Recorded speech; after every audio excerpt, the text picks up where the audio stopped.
Então essa aula está sendo gravada para a turma de criação de assets 3D do curso de Jogos Digitais da PUC Minas. Se você estiver vendo essa aula por acaso no YouTube, tem uma chance enorme dessa aula não fazer o menor sentido para você. Essa aula está sendo gravada com material de revisão para os alunos que estão comigo assistindo aqui ao vivo essa aula.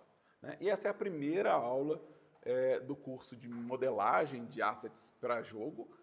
Então vão ser muitas aulas. Ver essa aula avulsa talvez não faça muita coisa por vocês, mas para os alunos que vão ver todas as aulas na sequência, deve fazer algum sentido. Pelo menos essa é a esperança. Tá?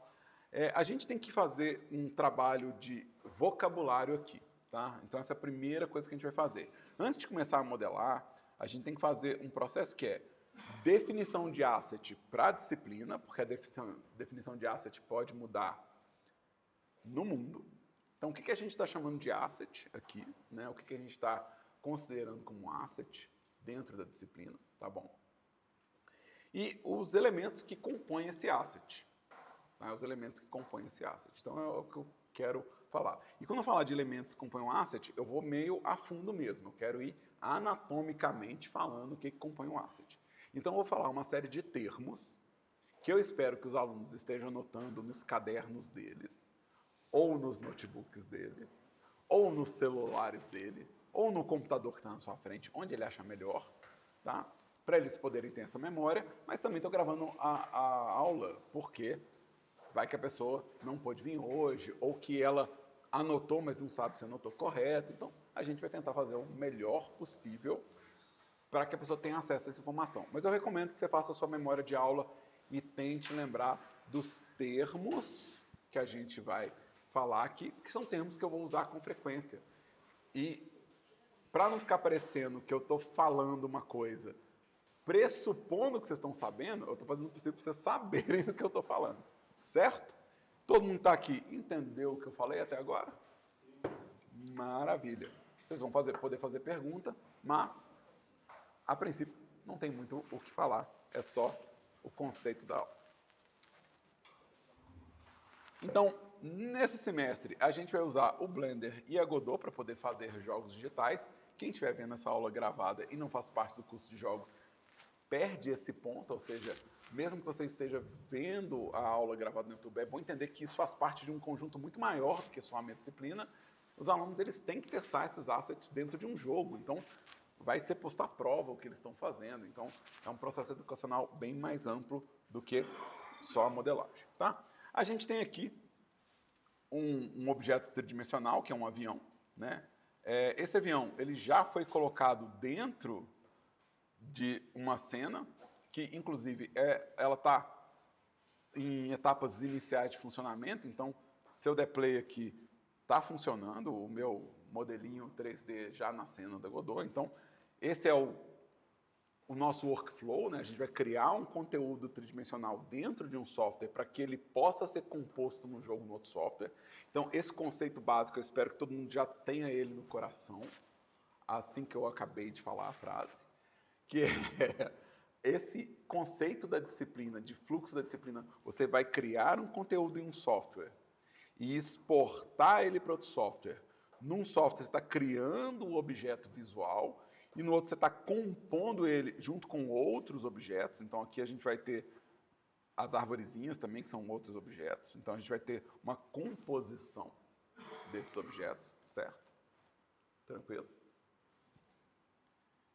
Cada objeto que a gente cria, né, cada objeto que a gente cria, ele é exatamente isso, um objeto.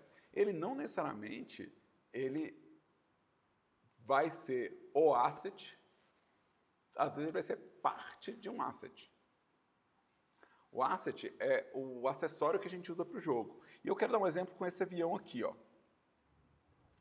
Até porque esse avião, se a gente for na Godot e eu for procurar aqui o meu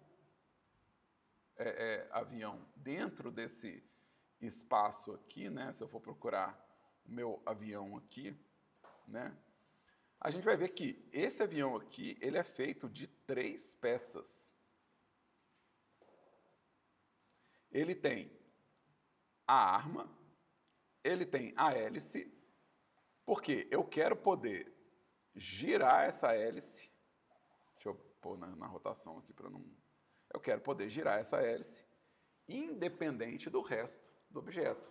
Então, se a gente fosse pensar aqui, ó, eu poderia ter esse avião aqui separado. Né? Vamos separar primeiro a hélice aqui. E vamos chamar isso aqui de hélice.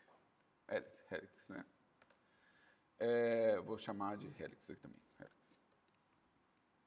Então, eu teria aqui dois objetos, mas o meu asset, ele é o quê? Ele é o conjunto desses dois objetos. Ele é o objeto, o conjunto funcional de objetos.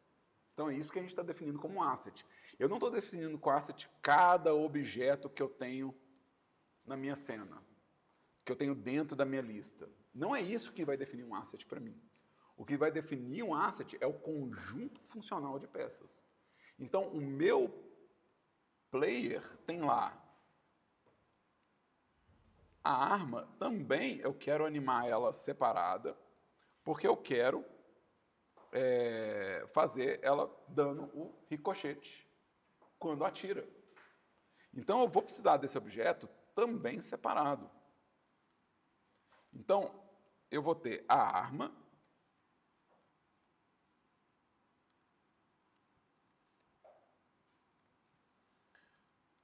o avião, né? E a hélice. Esses três objetos aqui, ó, eles estão representando para mim no jogo um asset. São três objetos, mas é um asset só. E que asset é esse? Esse é um asset jogável que representa o player na cena.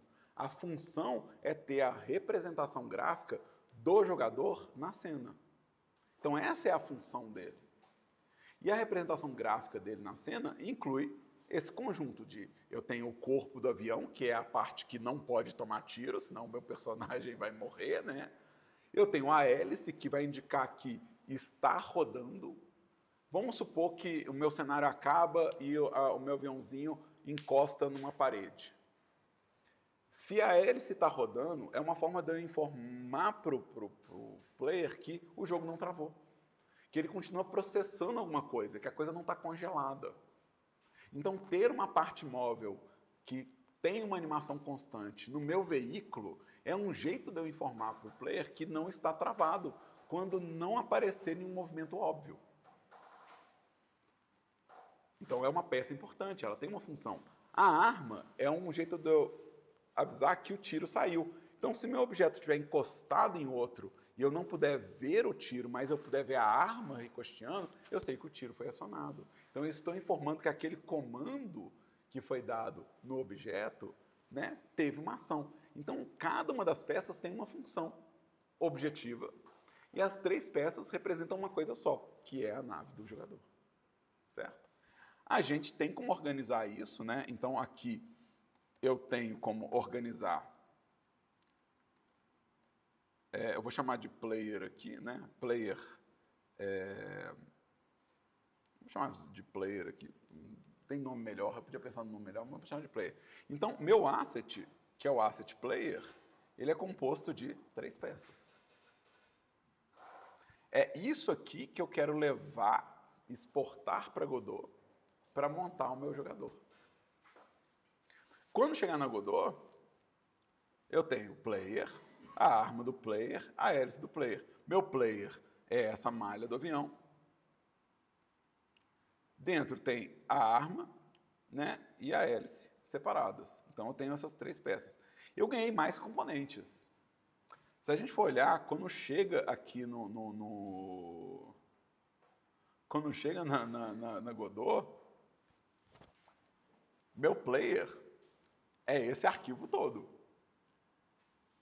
Tem bem mais coisa do que só três peças, não tem não?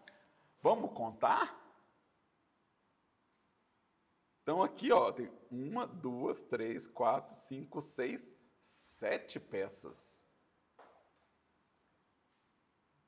Dentro dessas 7 peças aqui, ó, opa, peraí, tem 7, tem 8, 9, 10, 11 peças. Peraí.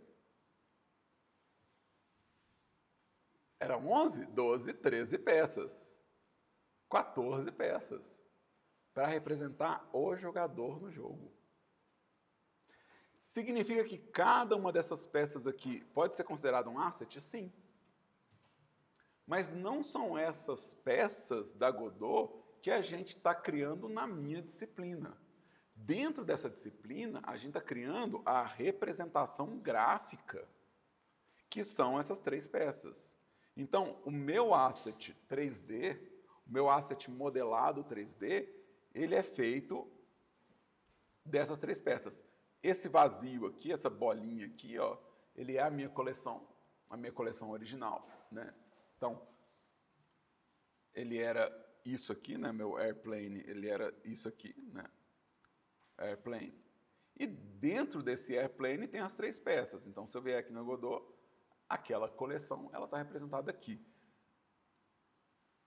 Se eu quiser fazer igualzinho, tá lá, ainda dá para fazer isso aqui, ó. Vai ficar igualzinho com as peças lá dentro, tá? Eu não preciso fazer isso assim, obrigatoriamente. Não tem uma obrigação de eu fazer dessa forma, mas eu posso fazer, inclusive, a mesma hierarquia que está lá, eu posso fazer aqui, né? Então, meu asset, ele é definido aqui, ó, nessa camada de topo aqui, ó. Isso aqui é uma coleção, um conjunto ou um grupo, dependendo do software. Aqui no caso do Blender, ele vai ser chamado de coleção, em outros softwares vai ser chamado de grupo, né? Em alguns softwares não vai ter essa nomenclatura, a gente vai ter uma relação de parentesco, ou seja, alguém que manda nos outros. Então é comum, por exemplo, em outros softwares, a gente não ter a coleção, mas ter um objeto neutro, que eu vou chamar aqui de airplane player, só para não ter o mesmo no outro, e ter mesma coisa. O que está definindo aqui que esse é um asset é essa hierarquia aqui.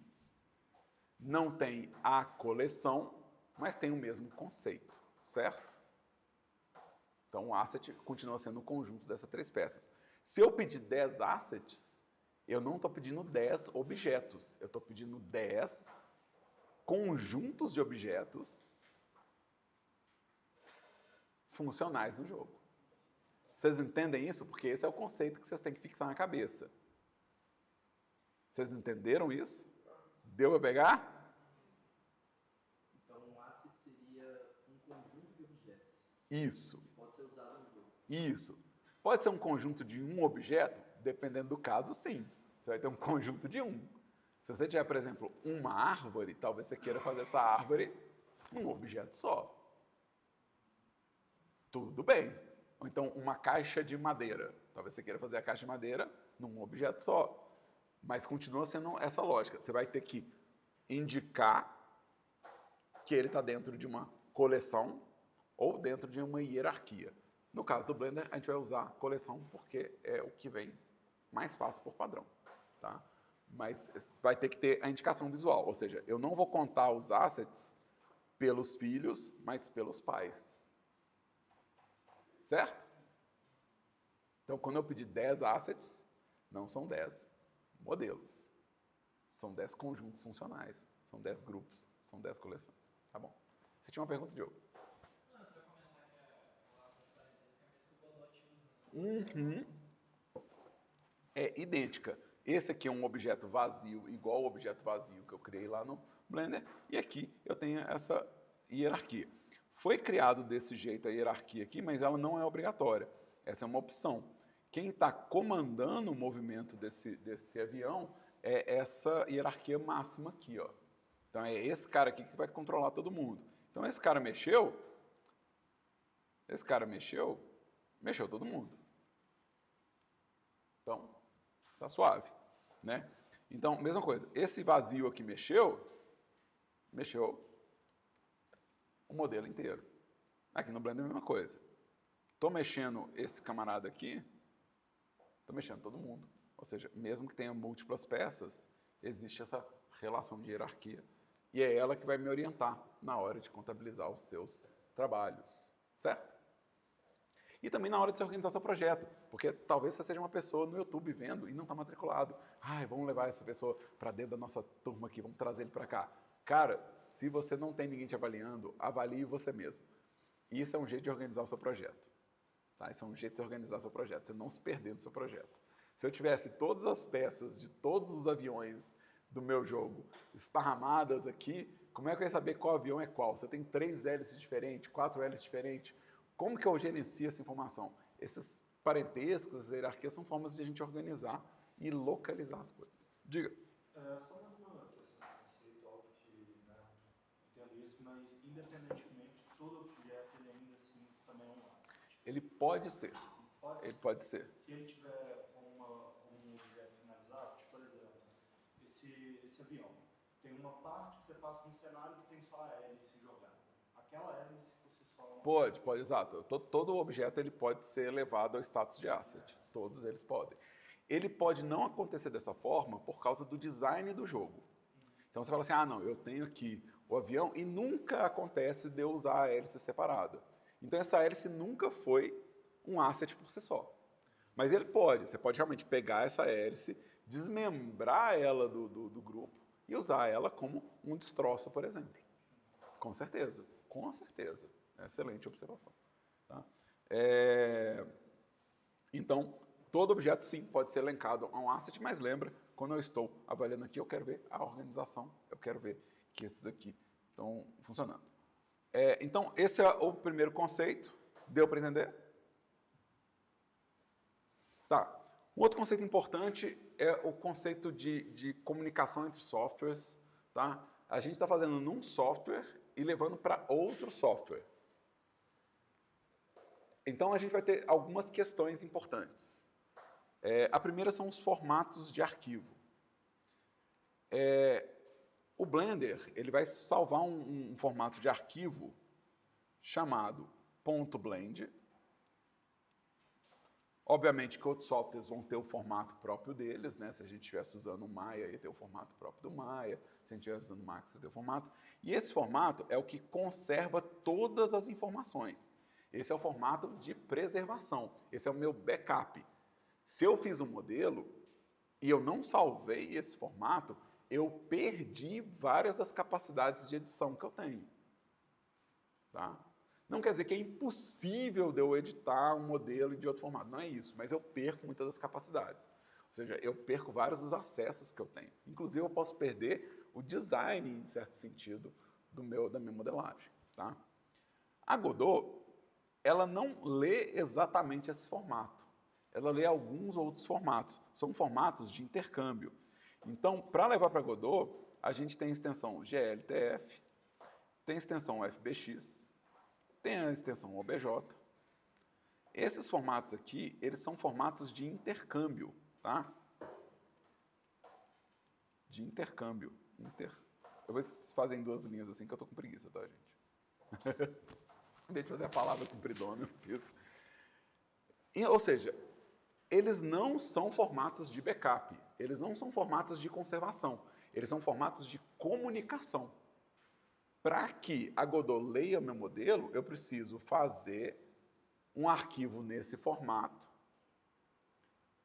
para que ela possa entender o que eu fiz.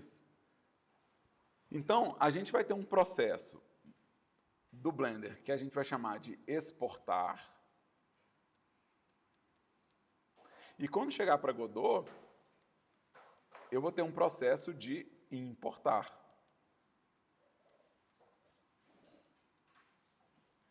O que isso quer dizer? Isso quer dizer que esse processo é uma tradução. Ou seja, o software está tentando entender o que você está comunicando. Ou seja, eu fiz o meu modelo no Blender. Obviamente que ele está funcionando no Blender. Isso não é garantia de eu fiz esse formato de arquivo, ele vai funcionar na Godot automático. Eu fiz esse formato de arquivo, vai funcionar. Não. O Blender vai ter um jeito de escrever isso no GLTF e a Godot vai ter um jeito de ler. E se a informação não for compatível, algo pode se perder. Então, quando a gente pensa nesses formatos de intercâmbio, a gente está lidando com um processo que a gente chama de compatibilidade. Nem tudo que o Blender faz é compatível com esse formato aqui, ó. E é aí que as coisas se perdem. E é por isso que é bom ficar atento com o que você está estudando quando você está fazendo modelo para jogo.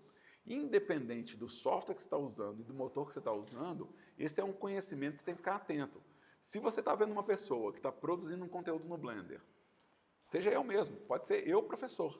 Se eu estou criando uma coisa no Blender e eu quero finalizar esse processo no próprio Blender, ou seja, eu estou fazendo uma animação ou uma ilustração no Blender, eu posso usar 100% da ferramenta, porque eu estou finalizando dentro do Blender.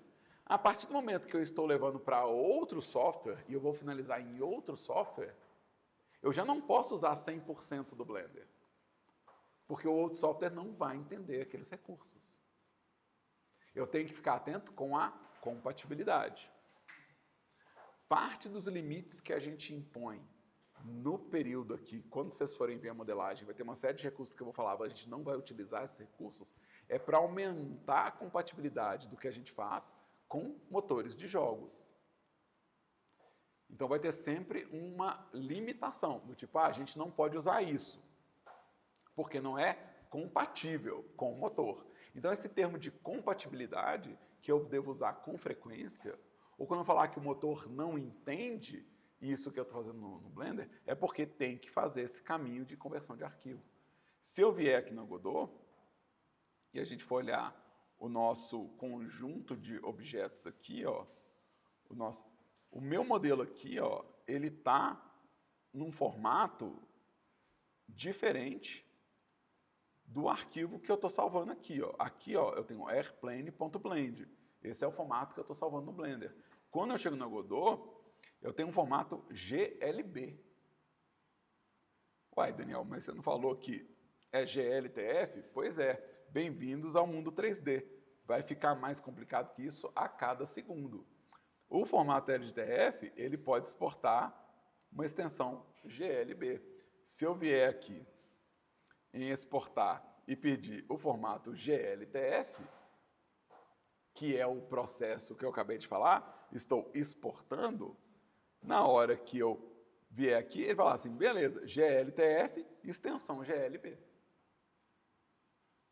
Porque não precisa ser simples, pode ser complicado, não é assim? Então vocês têm que conhecer essas extensões. Você tem que falar assim, ah tá, o que esse motor está pedindo é um tipo de formato com um tipo de extensão. Ou seja, isso aqui é o meu formato, essa aqui é a extensão desse formato, ou seja, é o como eu escrevo para que o computador entenda que tipo de arquivo é aquele. Tá? Diga.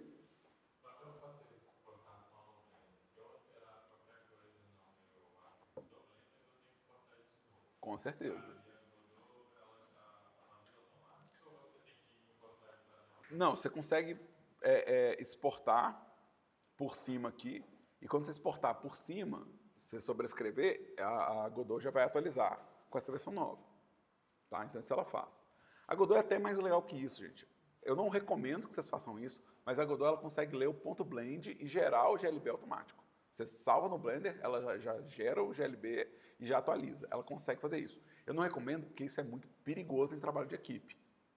Porque é onde a pessoa mexeu no arquivo, no meio do projeto, e você está perdendo o rastro. É bom que o arquivo que você está usando no jogo seja bem estático, para você não ter surpresas, bugs estranhos. Então é bom que você faça o processo tipo, ó, eu mexi, vou atualizar. É bom que seja um passo acompanhado, tá? Mas até isso, a Godot tem até esse recurso de ler o ponto blend automático, mas eu não recomendo, certo? Tranquilo? Eu tinha mão levantada, tem uma mão levantada aqui. Ah, não, só para, então, via de regra, blend para Godot especificamente, GLB. Mesh especificamente, né? É o formato mais compatível e que é recomendado pelos desenvolvedores da Godot, tá? Então esse é o formato que a gente vai usar.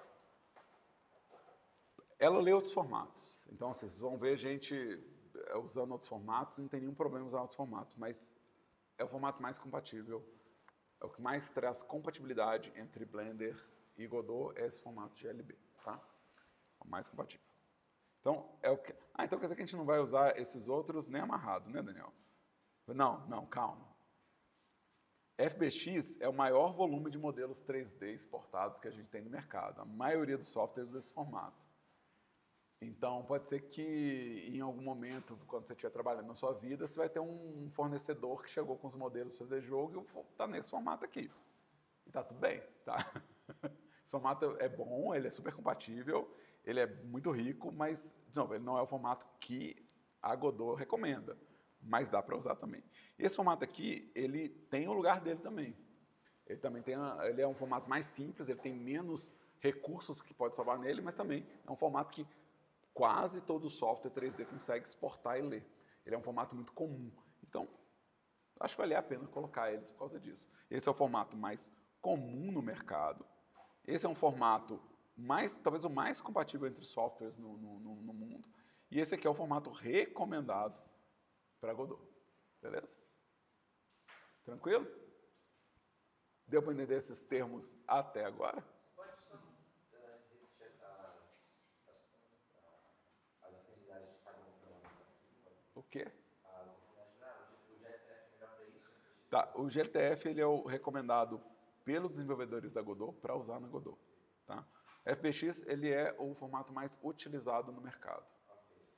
E o OBJ é um formato mais simples e, porém, mais legível entre softwares. Ou seja, todo software deveria ser capaz de ler um OBJ. Tá? Então, isso é uma coisa que deveria ser comum. Ele não salva tanta informação, mas ele é extremamente legível por softwares. Tá? A gente vai usar a nossa dinâmica de modelou, exportou, GLB, foi para Godot. Tá? A Godot vai ter um assistente de importação, então vai ser lindo. A gente vai avançar mais nesses conceitos no semestre. O mais importante é que exista esse vocabulário na cabeça de vocês e exista esse pensamento de processo. Se você já modelou e já quer testar na Godot, é bom saber que você tem que fazer esse procedimento de exportar. Para exportar, você disse que atualmente você pede algumas informações dos documentos que estão no GLTF, por exemplo. Mas é recomendado que você simplesmente treinar tudo que você tem que fazer em Blender para depois exportar? Cara,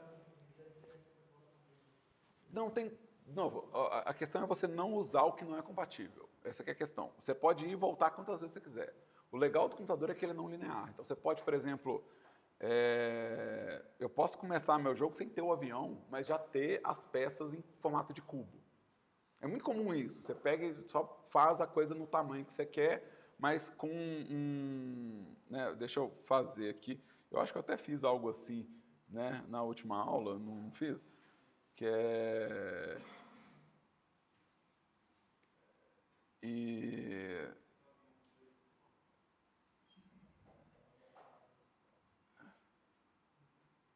Eu fiz, tipo,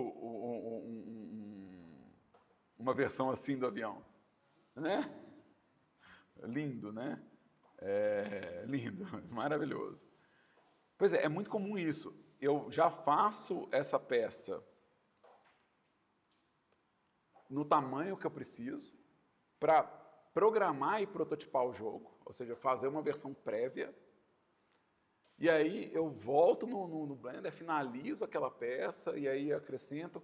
E tem que ser progressivo, porque eu tenho que poder colocar feature no jogo, eu tenho que poder colocar mais recurso no jogo, colocar mais opções de jogo. Então, eu tenho que poder fazer isso. Falar assim, agora o novo avião, na versão atualizada, você tem mais opções de arma, então você pode customizar alguma coisa. Então, ele tem que poder fazer esse ping-pong.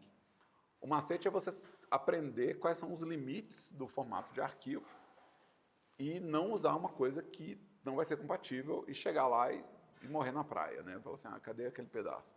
Mas isso é o que a gente vai aprender devagarzinho. É uma coisa que é importante que vocês tenham consciência. Não é qualquer aula de modelagem que vai se adequar ao que a gente está fazendo. E eu tô falando isso assim, para não ficar apontando o dedo de tutorial da internet, mesmo as minhas aulas. Tem aula que eu vou usar coisas que eu estou pensando que o motor final é a Unity e a compatibilidade é uma. Tem aula que eu vou fazer que o motor é a Godot e a compatibilidade é outra. Tem aula que eu vou fazer que é animação e aí eu não tenho que preocupar com compatibilidade nenhuma. Então eu posso ter uma aula que eu estou ensinando a modelar um tipo de conteúdo que não se aplica a jogos por causa desses aspectos de compatibilidade. Então é muito importante, na hora que você escolher uma aula para assistir, saber a finalidade dessa aula. Esse cara que está me ensinando a fazer um modelo, ele está usando um motor de jogo? É o mesmo motor de jogo que eu estou usando? Porque aí os recursos que ele está usando, eu vou poder usar. E mais importante, ele diz que é para o motor que eu estou usando, mas ele mostra funcionando no motor? Eu falo porque às vezes a gente faz aula, e eu não estou me excluindo dessa não, que é modelando para jogos, mas eu nunca chego às vias de fato. E aí quando a pessoa vai tentar reproduzir, dá um erro. Se eu não mostrei funcionando e você seguiu passo a passo, então eu estou omitindo uma informação aí. Então vocês têm que ser muito criteriosos na hora de observar qual que é o conteúdo que você está aprendendo e criando e como que ele está chegando às vezes de fato. Beleza? Tranquilo? Em off eu sigo os tutoriais ruins que fizeram eu fazer essa explicação. Tá? Em off eu falo quais são os tutoriais que não funcionam pra gente e que são muito populares e que vão dar problema caso você tente aprender por eles. Em off. Tá? E aquele tutorial lá Qual tutorial? do Donut? Tá. O tutorial Donut ele é um exemplo de tutorial que não funciona pra gente. Ele é um exemplo de tutorial que não funciona pra gente. É um autor que ele faz 3D para ilustração. O foco dele é gerar imagens dentro do Blender. Então ele não vai passar pelos obstáculos que a gente passa. Ele vai passar por obstáculos diferentes. Então ele não se aplica. Ele é um exemplo de um tutorial que não funcionaria pra gente. Daria algum tipo de problema, ou daria um asset pouco otimizado, ou pouco funcional. Tá? Então, vamos lá. Vocês entenderam até agora essa parte do que é o objeto, o conceito de exportar, e essa ideia de que são arquivos com formatos diferentes. Isso aí tá claro, não tá? Então eu posso falar agora do modelo 3D em si? O que faz um modelo 3D? Então agora eu quero falar do cubo. Não, eu quero o cubo, eu não vou apagar esse cubo. Ele é perfeitamente cúbico, eu quero exatamente esse cubo. Então vamos lá. O Blender, quando a gente abre o Blender, ele tem esse cubo, eu quero usar esse cubo, eu quero mostrar do que ele é feito. Tá? Do que ele é feito. Quais são os termos que a gente tem que entender para poder começar a conversar sobre 3D. Né? Quando a gente falou de imagem 2D no primeiro período, lembrando, como eu disse, para quem é de fora, talvez não faça sentido para os alunos para as pessoas que não são alunos matriculados, porque eu vou citar o quê? O período passado, e a pessoa não fez o período passado. Quando a gente estava vendo lá o software vetorial, eu mostrei que o vetor ele era composto dos pontos, né, das alças e do preenchimento da linha. E a arte em pixel era feita dos quadradinhos de pixel. Esse era o átomo da imagem raster, era o pixel. O átomo da imagem vetorial era o ponto, né? Era a alça. No caso do 3D, o átomo do 3D é o vértice, que é um ponto. Mas a gente vai chamar ele de vértice, ou vertex, se você preferir, porque vai ter um menu só para ele. Vertex é o ponto. Não tem como a gente desenhar as coisas em 3D para jogos sem esse átomo aqui, sem esse vértice, tá? A gente precisa dele. É através dele, é através desses vértices aqui, ó, que eu vou construir a minha geometria. Então, a geometria que eu vou criar, ela depende da existência desse vértice. Então, toda vez que a gente estiver se referindo a vértice, a gente está falando desse ponto. Ele é a nossa matéria-prima. Dois vértices dois vértices, eles podem ser preenchidos com uma linha. Essa linha aqui, ó, essa linha aqui, deixa eu fazer assim para a gente poder ver, essa linha aqui, a gente vai chamar de aresta ou edge. Eu vou usar os termos já em inglês, porque a gente vai precisar desses termos, tá? Então, isso é um edge. Eu não consigo modelar sem ter edge também. Eu não consigo modelar sem ter vértice, eu não consigo modelar sem ter edge. E dá para ver que é uma hierarquia. Não dá para ter um edge sem ter vértice. Eu preciso de dois vértices para ter um edge, beleza? Vocês entendem isso? Se eu apagar um vértice, some o edge. Não tem como, tá? Beleza? Não tem como ter a linha que acaba no nada. Já perguntaram isso, tá, gente? Mas eu não posso ter só a linha sem os pontos? De onde é que vem essa pergunta? Vem da interface. Eu posso ver só o edge. Ou seja, eu posso visualizar só o edge. Mas isso não quer dizer que não existe o vértice sendo desenhado. Tá? O vértice está aqui. Ele está aqui escondidinho, mas ele continua aqui. Tá? Então, mesmo que você não esteja vendo o vértice, se você está vendo o edge, o vértice está lá. E se você estiver vendo alguém modelando sem nenhum vértice visível, não quer dizer que não tem vértice. Tá? É impossível eu fazer uma malha 3D, né, sem ter esses pontos. Tá? Então, essa é uma questão de interface. A galera fica louca porque a interface muda, o pessoal fica maluco. Né? Então, vamos lá, de novo. Se eu tiver dois vértices, eu posso ter uma linha. Com três vértices e 3 edges, eu consigo ter um preenchimento que vai refletir a luz. Isso a gente vai chamar de face. Então, vamos fazer aqui, ó. Então, quando eu tenho preenchidinho assim, ó, esse preenchimento aqui é uma face. E é aqui que tudo vai ficar extremamente complicado. Vamos lá. Para que uma face exista, ela precisa de pelo menos 3 vértices, certo?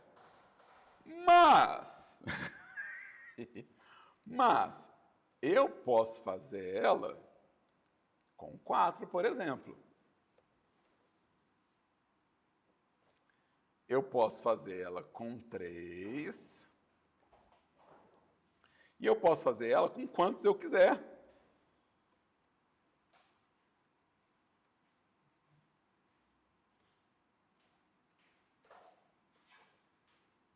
Com quantos eu quiser. Ei, que beleza. Não. É aqui que a gente começa a ter problema. Ei, que beleza. Vamos ter problemas. Então vamos lá, gente. Hora de ter problema. Deixa eu esconder o cubo. Deixa eu dar um hide aqui.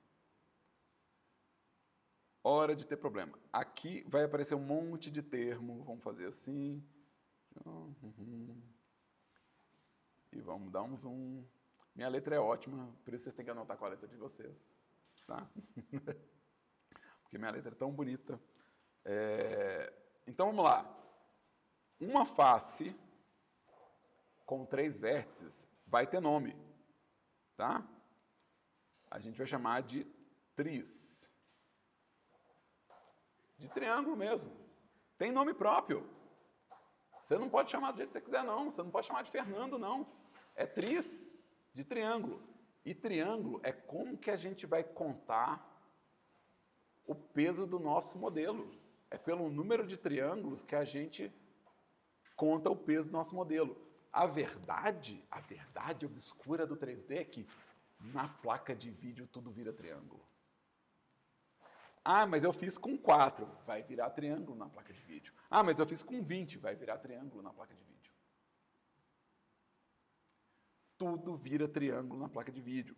E a gente vai ter que ficar contando quantos triângulos tem o nosso modelo para saber se ele é pesado, se ele é low poly, se ele é high poly, ou seja, quando a gente usa os termos, né? Então, o que são esses caras aqui? O que são essas faces?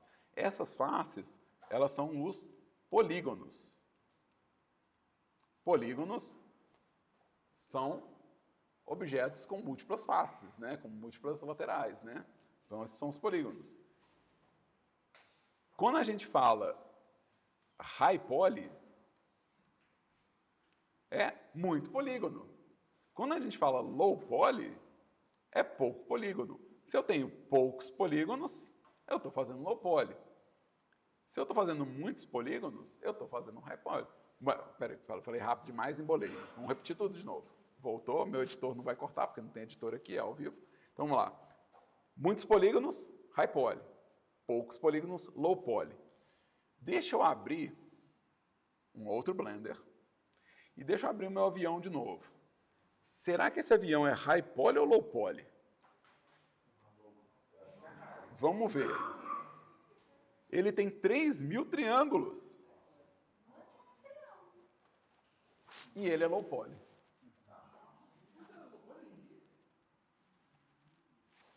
Como assim ele é low poly? Com 3.000? Se eu tivesse 3.000 dinheiro agora, eu estava rico. Não, não estava não. Não, então é low poly mesmo, tá vendo? Mas se eu tivesse 3 milhões de dinheiros, aí é high poly, né? O que acontece é o seguinte, o que define low poly e high poly é, a princípio, o desempenho da máquina média de mercado que a gente tem.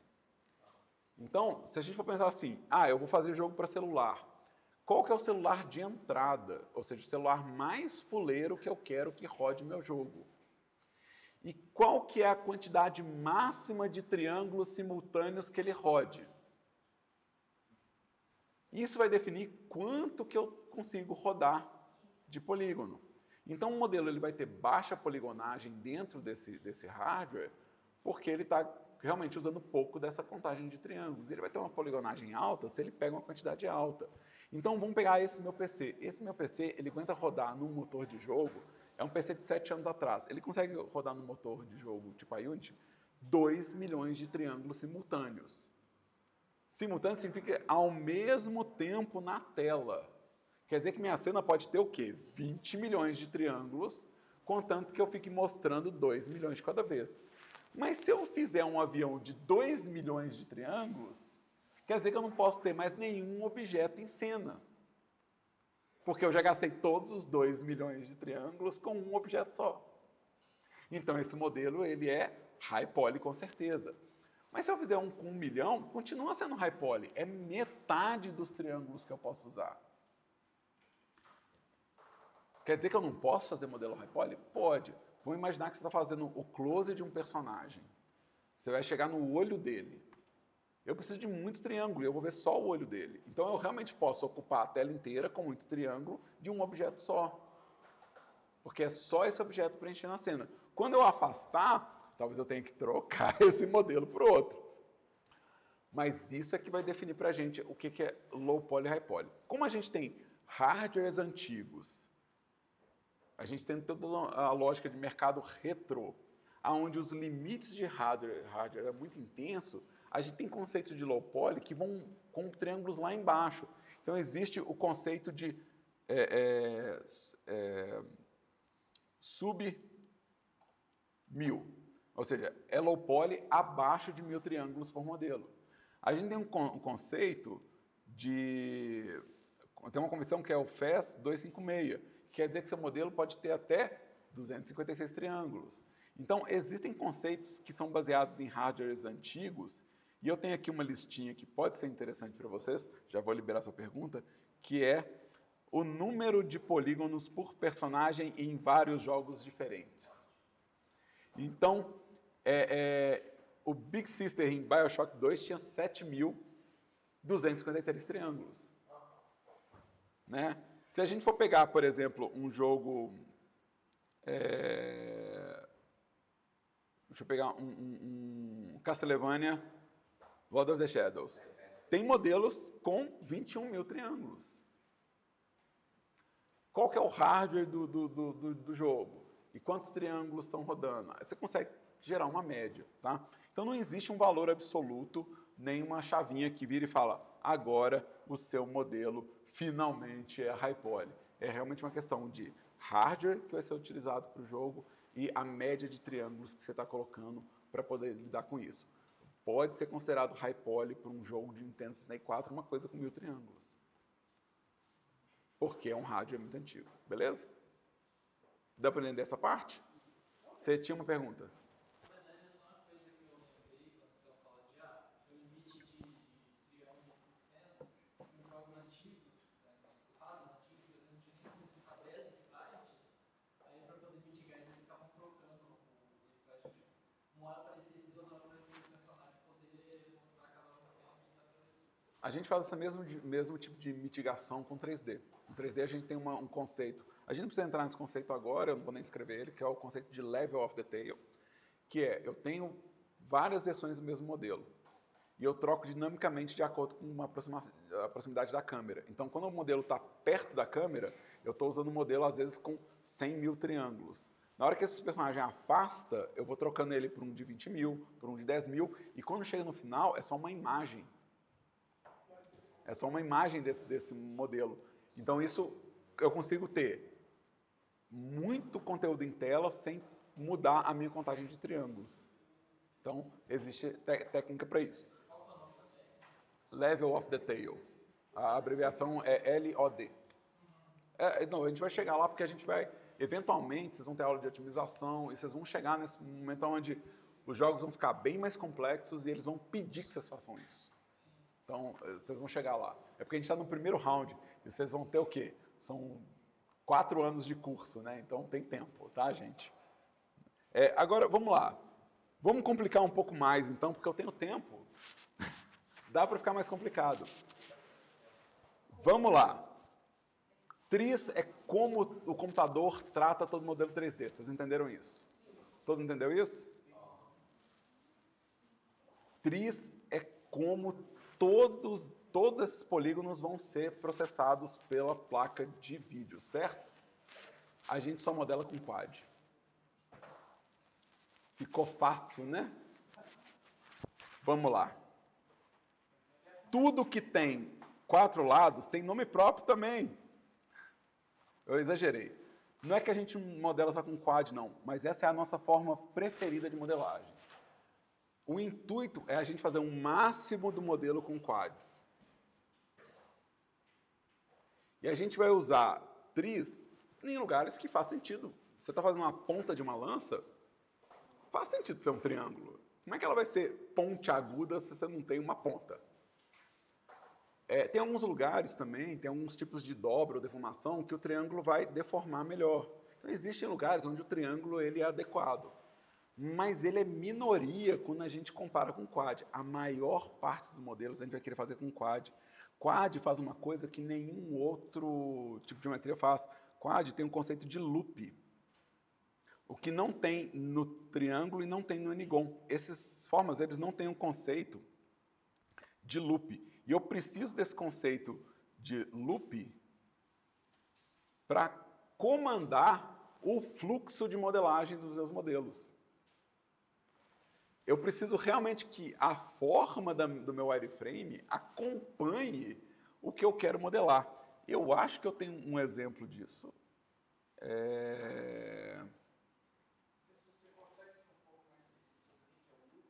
Eu quero abrir exatamente para isso. Eu quero ver se eu acho aqui na minha lista de arquivos residentes.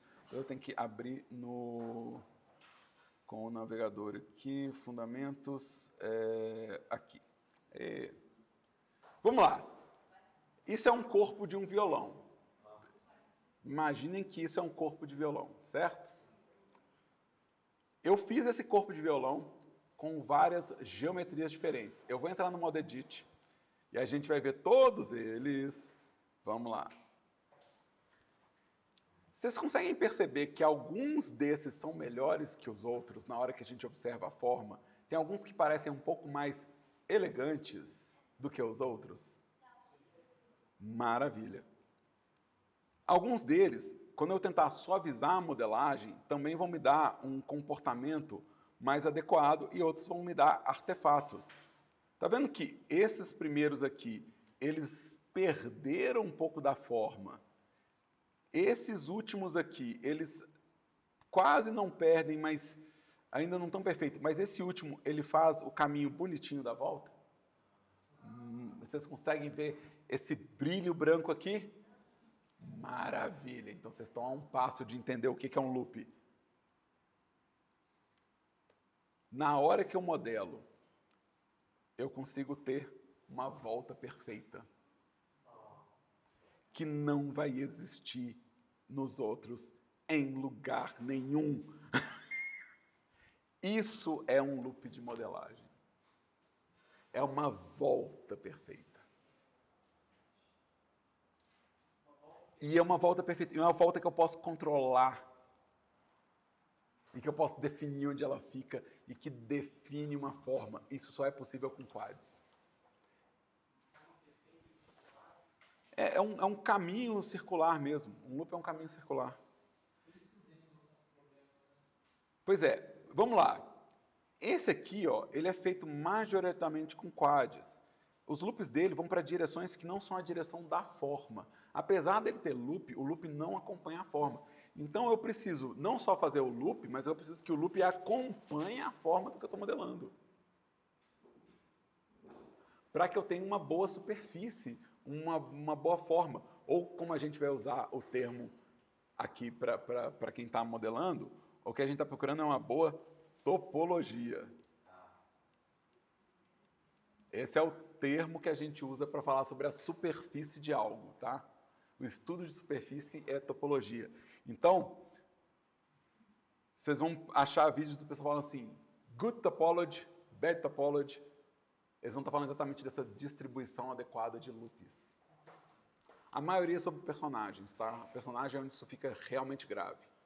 Mas esse exemplo do violão, inclusive, eu vi uma thumbnail, falei, nossa, depois eu tenho que ver esse vídeo, porque eu acho que eu vou usar ele como link de referência nas minhas aulas. E eu nunca mais vi esse vídeo, nunca mais o algoritmo recomendou. Então eu tive que modelar o violão eu mesmo. Falar, não, eu vi o que é, eu vou fazer o mesmo violão. Aí eu fui muito além, porque o cara tinha 2 exemplos. Eu falei, eu vou fazer mais. Aqui, ó, olha com triângulo, que dureza. Isso não tá bom, gente. E você está querendo brigar. Você brigou com a sua equipe? Você está se vingando? Né? Agora o Enigon, ele parece bonitinho, não parece? Por que não pode? Vamos lá, vamos chegar aqui. Vamos voltar para os conceitos. Esse aqui, ó, a gente vai chamar ele de Enigon. Enigon por quê? É qualquer quantidade de polígono. N de qualquer quantidade, né? Então, tem uma separação aqui, né? Então, tem uma separação aqui, né? Então, existe uma separação aqui.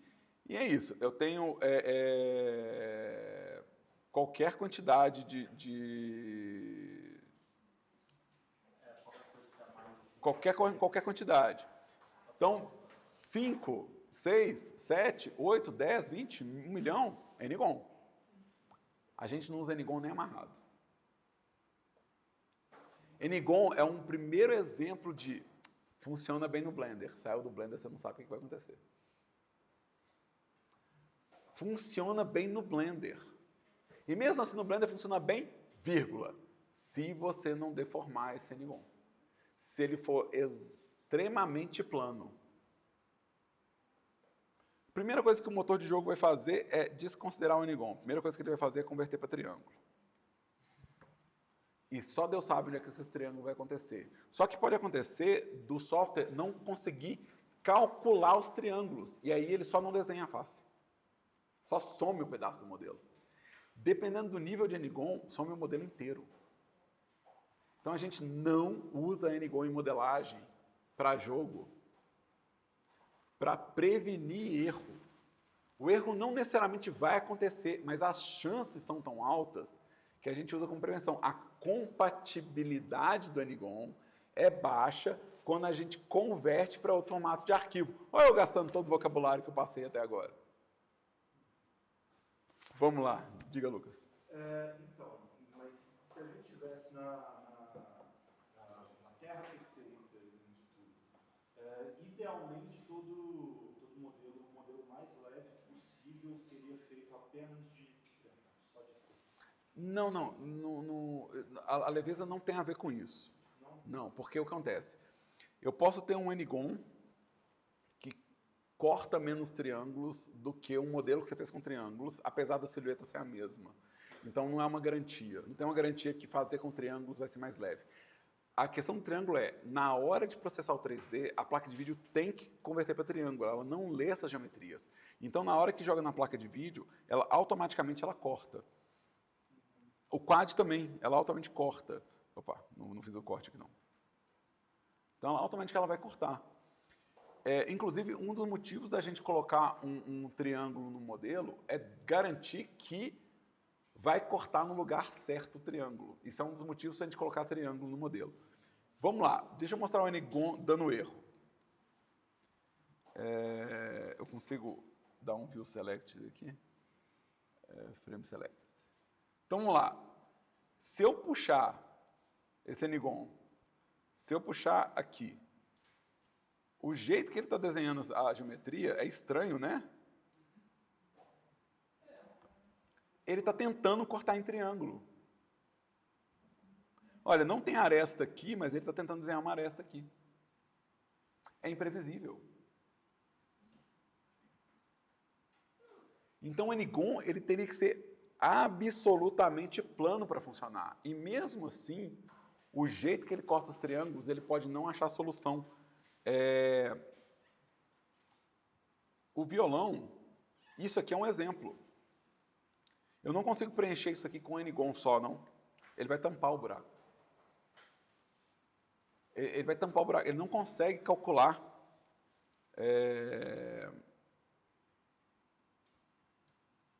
Opa, eu queria pagar só faces. X, only faces.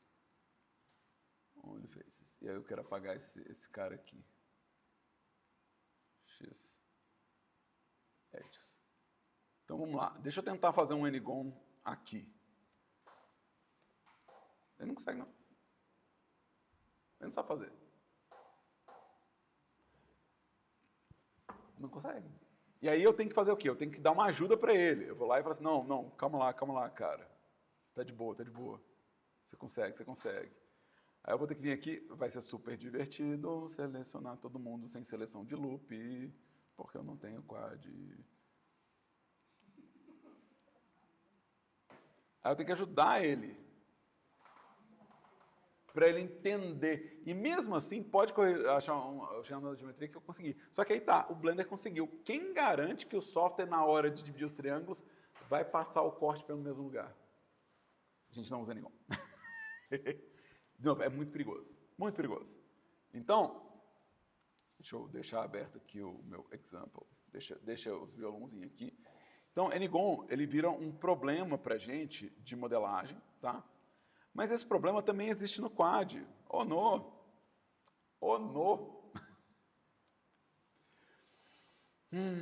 Vamos lá. Deixa eu vir aqui. E vamos pegar.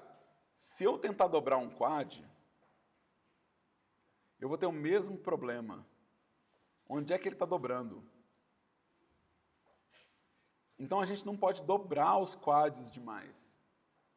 Quando eu dobro o quad demais, beleza, eu fiz isso aqui e eu acho que é assim. Mas lá no motor, ele fala, tá, entendi o que você quer. Você quer isso aqui. A placa de vídeo pode fazer isso aqui na hora de cortar em triângulo. Então minha geometria mudou, não mudou?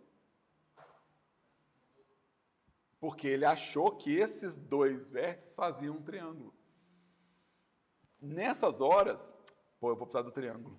Eu vou ter que vir aqui e falar, não, o triângulo é desse lado, não corta ele do outro, não. Então, a gente vai modelar primordialmente com quads. A gente vai usar os tris como forma de finalização e correção dos modelos.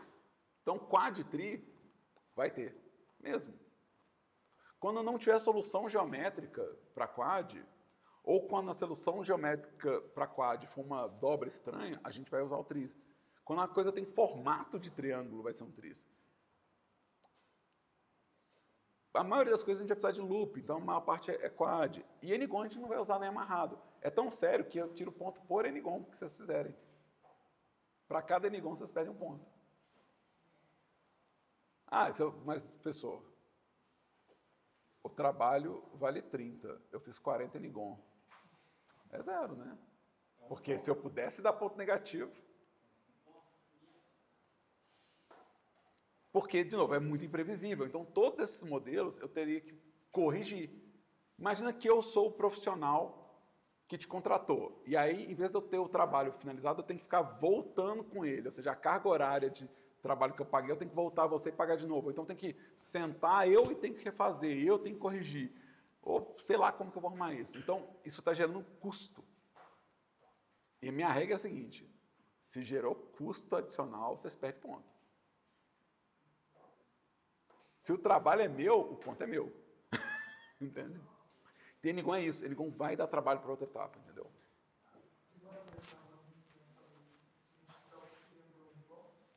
Tem como. Eu tenho uma aula para isso, inclusive. Eu tenho uma série de aulas que, inclusive, já está lá no Canvas, que é como que corrige o modelo. Então, tem como se localizar, tem como arrumar. Ou seja, vai chegar num ponto e falar assim, ah, é verdade, não tem desculpa para ter erro, porque tem como corrigir ele fácil, rápido. Tem 1000 formas de arrumar. Então, tem. Vocês vão aprender. Não é agora.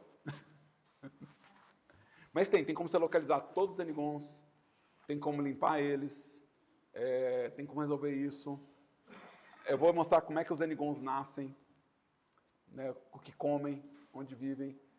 Tudo isso vai ser explicado. Mas o que agora que eu preciso que você entenda é que existe essa geometria e que ela, para a nossa área e para o que a gente está fazendo, ela não é adequada. E porque ela não é adequada, a gente está removendo ela como variável. Ou seja, passa a ser um critério de não pode fazer. Certo? Bora complicar mais um pouquinho? Então vamos lá. Para que uma face exista, né? Então agora eu vou apagar esses caras todos. Gente, está gravado, não precisa tirar foto da tela, está gravado. Eu sei que vocês estão anotando também, tá? Porque eu vou apagar todo mundo. Tchau para vocês. Vou apagar todo mundo aqui. Apaga todo mundo. Vou apagar essa geometria? Vou apagar também. Delete. Opa. Então, vamos lá. E vamos para o cubo. Olha o cubo aqui. Existe uma informação que não está visível aqui para vocês, mas vocês vão acreditar em mim que ela está lá. Tá? Toda face para ser desenhada,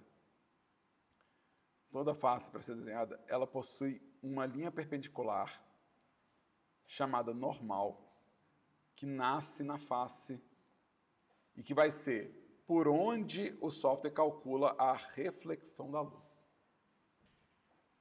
Então, toda face possui uma normal. A normal é uma face, é uma linha perpendicular em toda face.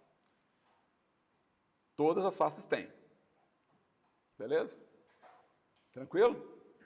Eu consigo, inclusive, mostrar para vocês que existe a normal. Vou mostrar, Roque, que existe a normal. Onde é que é mesmo? Aqui. Vamos aumentar o tamanho dela. Olha. Essa é a normal. Ou seja, toda vez que a luz incidir sobre essa superfície, ele vai pegar o valor dessa normal e calcular o reflexo. Só para falar que vou lançar os professores, Beleza. Só existe normal de um lado da face. Só existe normal de um lado da face. Cada face tem só uma normal. Tá? O que isso quer dizer? Quer dizer que o Blender está fazendo uma coisa muito feia. Ele está escondendo para você a realidade. Ele é mentiroso. E se eu entrar dentro desse cubo aqui, eu continuo vendo as faces, não é? Mas não era para eu ver. Só era para eu ver face se tivesse normal virada para mim. Mas o Blender, porque ele é mentiroso, né, ele está fazendo um cálculo de normal duplicada. Nossa, eu vou ter que olhar em cada um desses menus onde que fica, porque eu não lembro de cor, gente. Eu tenho que desligar eu tenho que ligar esse recurso de visualização. É o Backface Culling. Aí, agora sim. Então, na verdade, dentro do cubo, tudo é transparente. Essa é a realidade do objeto no jogo. Quando o objeto chega no jogo, o padrão é que, aonde tem normal, ele vai desenhar. Né? Ou seja, a normal está virada para mim, ele desenha. A normal não está virada para mim, é transparente. Em um jogo, vocês conseguem perceber isso se vocês tentarem furar o cenário do jogo. Vocês vão ver que a parede fica transparente quando vocês furam o cenário de um jogo. Igual está aqui. Porque só tem normal para um lado. Para eu fazer, por exemplo, as paredes internas aqui, ó, eu teria que ter as normais viradas para mim. Ó. Se as normais estão viradas para mim, eu consigo ver as paredes, certo? Mas agora, se eu sair desse cubo,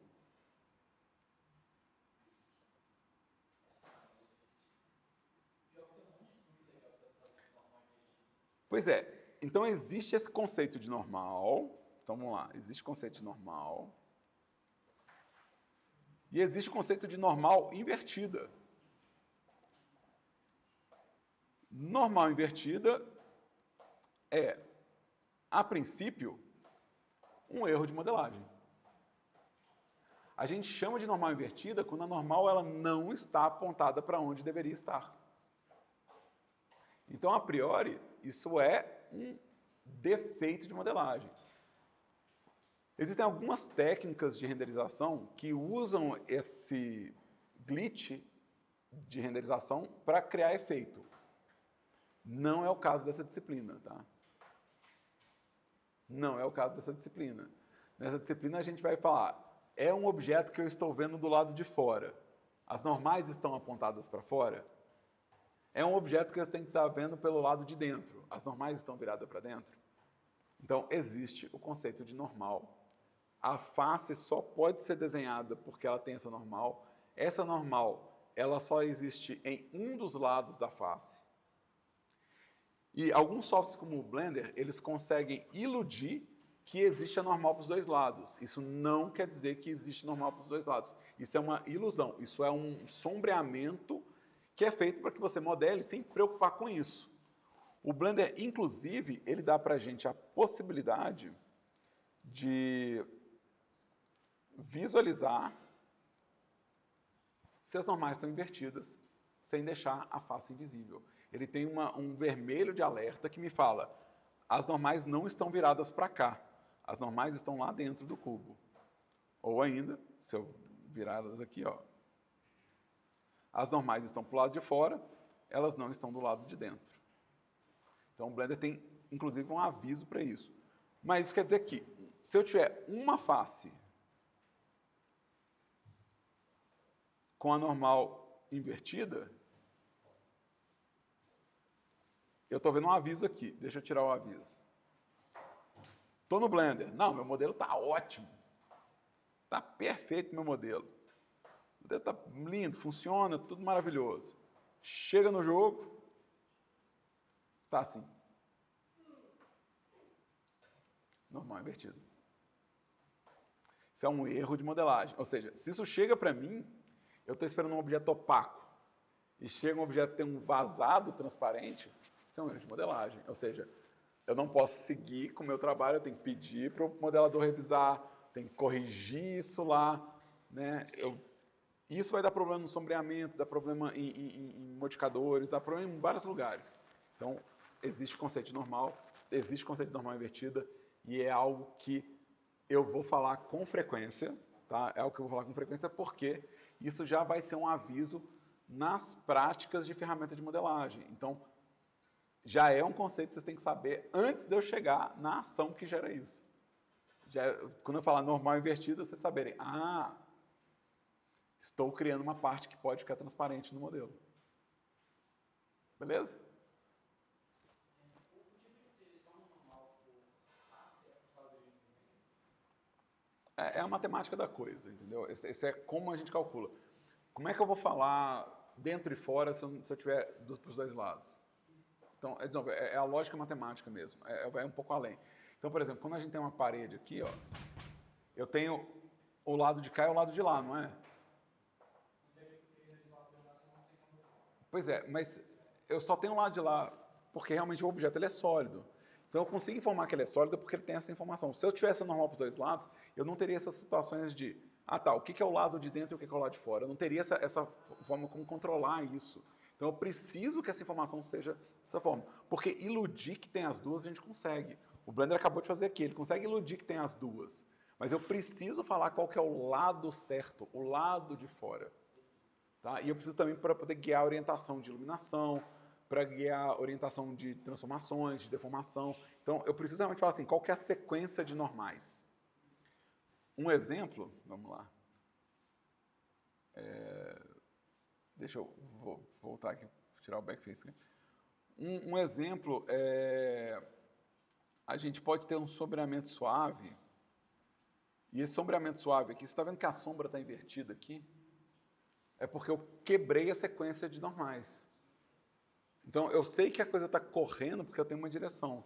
E eu sei que ela não está fluindo por causa da direção. Então, eu preciso um pouco desse controle. Está para o lado certo, está para o lado errado? Qual que é o lado correto? Qual que é o lado do fluxo? Para onde eu tenho que disparar meus vetores? Então, eu preciso que seja só de um lado.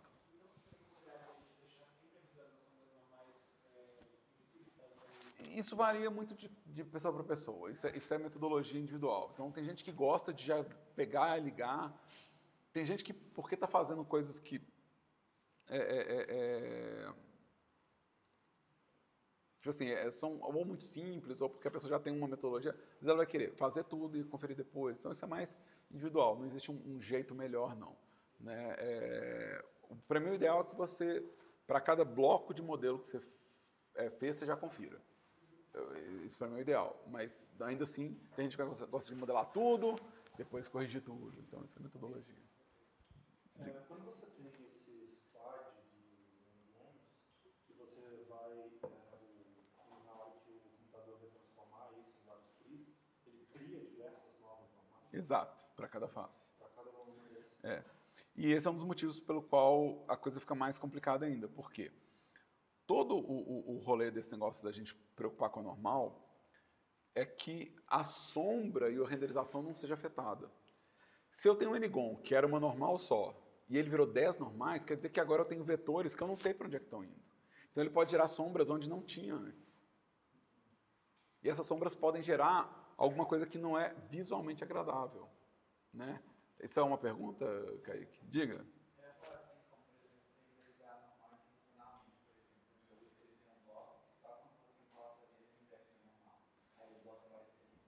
Tem como você inverter propositalmente normal, sim. Vai ter casos de uso para isso, mas o que a gente está falando a princípio aqui, eu não acho que é nesse semestre que a gente vai chegar nessas etapas. Né? Então, eu acho que isso começa a chegar nas matérias que envolvem shader. Né? Então, talvez com o professor Rock, vocês talvez tenham que ter esse controle maior da normal. Aqui a gente está fazendo objetos bem sólidos, que tem que ser vistos pelo player, e tem que ser visto no ângulo certo, com a luz reagindo do jeito correto. Então a gente vai fazer uma coisa bem mais tradicional. Tudo que envolve inverter a normal propositadamente já é avançado. Beleza? Então, assim, a gente tem esse conceito que a gente tem que observar. Aqui, ó, um exemplo, alguns exemplos interessantes dessa coisa da normal. Deixa eu pedir aqui um flat. Deixa eu ver aqui, ó. Isso aqui é um exemplo interessante do problema da normal. Vocês conseguem ver que está vibrando aqui? Se eu aproximar mais, vocês conseguem ver que tem um chanfrado aqui? Isso são duas normais que começam no mesmo lugar e apontam para a mesma direção. Tem nome próprio esse negócio. é mais um termo que eu vou escrever para vocês lembrarem. Yeah! Então, quando você tem duas normais que estão disputando por atenção assim, a gente tem um negócio que a gente chama de Z-fight.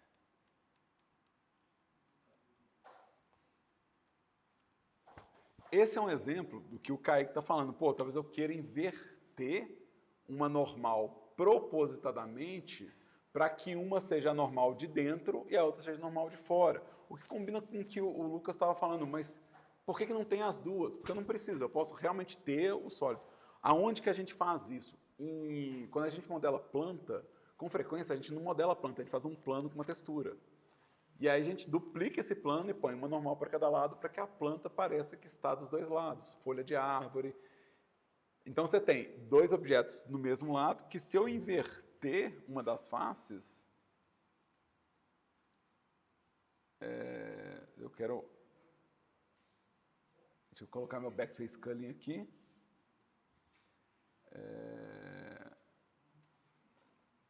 Na hora de renderizar, deixa eu colocar isso aqui. Não, eu não inverti a minha normal. Eu não estou invertendo ela de jeito nenhum, peraí, deixa eu ver. Não, está invertido assim.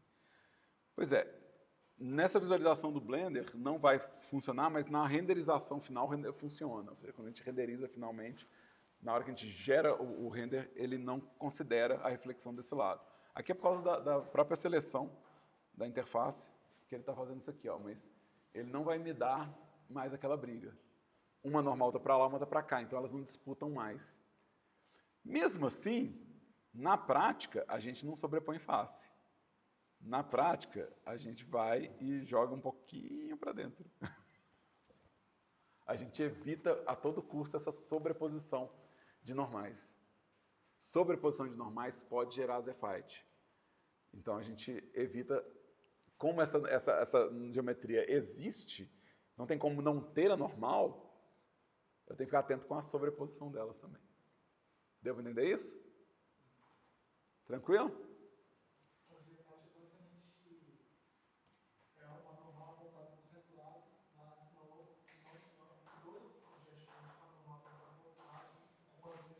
Objeto diferente, mesmo objeto, é uma face. Pensa que assim, são duas faces que estão exatamente sobrepostas, com a normal na mesma direção.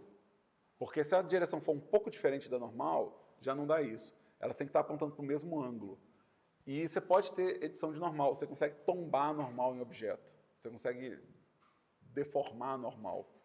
Então, isso é específico. Como a gente está fazendo muita coisa low poly, há muitas chances de você ter duas faces sobrepostas com a normal no mesmo ângulo. Mas é literalmente uma sobreposição. Elas têm que estar coincidindo tanto o ângulo da face quanto o ângulo da normal. Beleza? E aí pensa em face porque pode ser no mesmo objeto, pode ser um objeto separado, pode ser... Né? Isso acontece se você pegar dois objetos na cena e colocar muito encaixadinho, isso pode aparecer. Então, tem várias formas desse Z-fight aparecer. Tá? E todos eles são resultado dessa sobreposição aqui. Né? Então, aqui eu estou com o mesmo objeto, mas se fosse objeto separado ia dar também. Né? Agora são dois objetos e está dando do mesmo jeito. Ó. Isso é demais na hora de montar cenário de jogo, gente. Demais, demais, demais na hora de você montar cenário de jogo. Você põe dois objetos que estão com a normal para o mesmo lado. Ó. Olha que gostoso. Se você já viu isso aqui em algum jogo, isso é um Z-Fight. Por exemplo, dois personagens, tipo assim, um jogo que permite os personagens da versão múltipla, aí um fica dentro do outro e parece que simplesmente a cabeça fica toda vez todo de um lado pro outro, assim, né? Que é isso? Quem é que eu vou renderizar? Quem é que está na frente? Né? Que é isso que ele está tentando achar. Se os dois estão no mesmo lugar e estão sobrepostos, quem é que está na frente? Aqui o que ele está tentando fazer é falar assim, não, peraí, tem dois no mesmo lugar. Eu estou tentando fazer um pouquinho de cada um ao mesmo tempo. Então, aqui eu estou fazendo um e aqui eu estou fazendo outro. Então, eu estou tentando desenhar os dois simultaneamente. Né? E aí, vamos lá. Isso é o Z-Fight e são as partículas que compõem o modelo 3D. Estamos indo. Gente, para quem está ouvindo na gravação da minha aula, estamos indo, isso é o Marcelo Acarreta me convidando para ir embora. Mas ainda tem 10 minutos de aula, então os alunos estão aqui, continuem. Quem está vendo o vídeo ainda vai ter mais gravação. Então tá, a gente não te espera, você vai depois. Eu vou depois. Tá. Tá bom. Tchau, quem está nos ouvindo. Tchau. Pessoas do YouTube, falei que não ia fazer o menor sentido. Vamos lá. Esses são os elementos que compõem o modelo 3D. Tá? Quando a gente está pensando em modelagem, eu consigo fazer um modelo 3D com esses elementos. O vértice, o edge, a face, né? A normal vai acontecer naturalmente, né? E esses formatos de geometria, triângulo, quad, n-gon, eles vão acontecer, então isso é como as coisas são desenhadas, né? E esses são os elementos que compõem a modelagem 3D. Mas o asset ainda vai ter uns outros componentes que a gente tem que citar. Ou seja, o asset ele não para no modelo 3D. Tem outras coisas que a gente precisa ver que compõem o nosso modelo. E aí, vamos voltar para o meu querido avião. O meu avião, ele tem cor. Certo? Vocês conseguem ver que ele tem cor? Esse conjunto de cores que ele tem aqui é uma das formas que a gente consegue pintar um modelo 3D. Tem mais de uma forma de pintar um modelo 3D. Esse tipo de pintura é o que a gente vai usar nesse primeiro momento do 3D, que é a pintura mais fácil, leve e rápida da gente chegar lá, que é um tipo de pintura específica, que é a pintura de vértice. O vértice, ele consegue ter uma cor nele. E ele consegue emitir essa cor para a face. Então eu consigo falar que o vértice, além dele ter as informações, né, de... Deixa eu pegar um azulão aqui. Eu posso falar que ele tem uma cor que ele emana para as faces. Isso é muito barato para a gente fazer jogo. Isso acelera muito o processo. E isso é um bom jeito para a gente distinguir os objetos em cena. Cor é um ótimo jeito de distinguir objeto em cena. Cor, contraste, né? Então, eu vou ter, sei lá, 2 times. Se eu tenho uma cor clara de uma matiz e uma cor escura de outra matiz, eu vou conseguir identificar fácil os times, né? Então, se eu falar aviões inimigos, aviões aliados, né? A cor vai me ajudar a definir isso. E eu posso pintar direto no vértice. Quer dizer que eu terminei o modelo, eu posso ir para a pintura de vértice e colorir o meu modelo. Pintura de vértice é uma das formas de colorir. Então, o seu objeto ele pode ou não ter, não é uma obrigação que ele tenha cor de vértice, é uma opção. Mas é bem provável que ele tenha que ter algum tipo de cor em algum momento. Né? Ele tem que ter algum tipo de colorização. Tá? Outra coisa que o objeto pode ter, e que, por exemplo, pode ter, não. Outra coisa que o objeto tem que ter é um material. Então, se eu abrir aqui, ó, o que eu tenho? Vamos lá. Eu tenho meu objeto, tá? Esse laranjinho aqui é o objeto avião, certo? Esse objeto verdinho aqui são os vértices do avião. É separado. O objeto avião é separado dos vértices do avião. É como se um fosse um container e o outro fosse o design. Então, se eu mexer aqui os vértices, vocês vão ver que tem uma bolinha laranja aqui, ó. Esse aqui é o objeto. Vocês acreditam? Essa bolinha laranja é o objeto. O design é isso aqui. Então, são 2 informações que compõem o meu modelo. Uma posição, rotação e escala, que é o objeto, e um conjunto de vértices que compõem o design. Só que para esse design reagir à luz, eu preciso que ele tenha um material. Se ele não tiver um material no Blender, ele vai ter que ter um material no Godot. Não tem como. A gente não consegue exibir um objeto no jogo sem ele ter um material. No Blender é opcional eu ter esse material, ou seja, eu posso colorir os vértices, mandar um modelo para Godot e criar um material na Godot.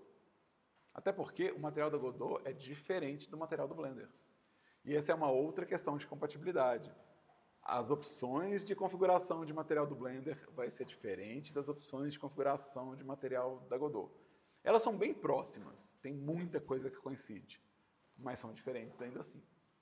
Então, eu finalizar um material no Blender, eu vim aqui configurar um material no Blender, não garante que meu modelo está finalizado na Godot.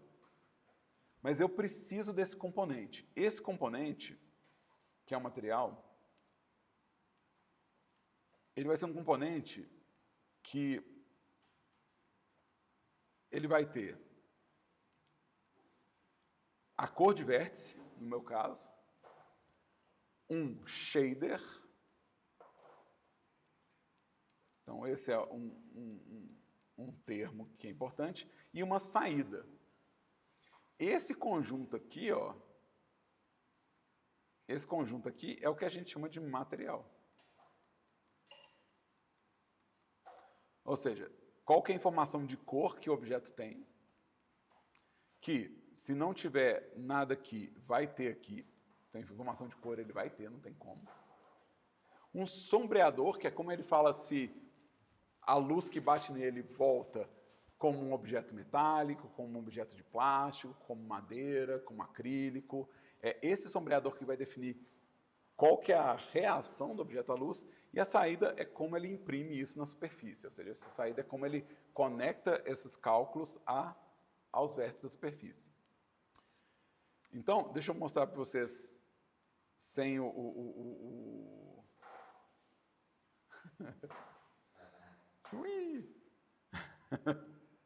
Então, a gente tem essa configuração. É muito comum. O que acontece aqui? Com um material, eu posso trocar isso aqui por uma imagem. Ou seja, eu posso desenhar no modelo. Quando a gente troca por uma imagem, a gente está falando que a gente está fazendo uma textura. Certo? Então, vamos lá. Vamos abrir. Essa caixa. Essa caixa é só um cubo normal. Ela é literalmente o cubo padrão do Blender, né? Que vai travar meu Blender, inclusive. Essa caixa vai travar meu Blender, vocês acreditam? Travou total aqui. Aí. Se eu for no shading dela, eu tenho outras coisas que eu vou apagar. Eu vou ter a minha imagem, que é essa imagem aqui, ó,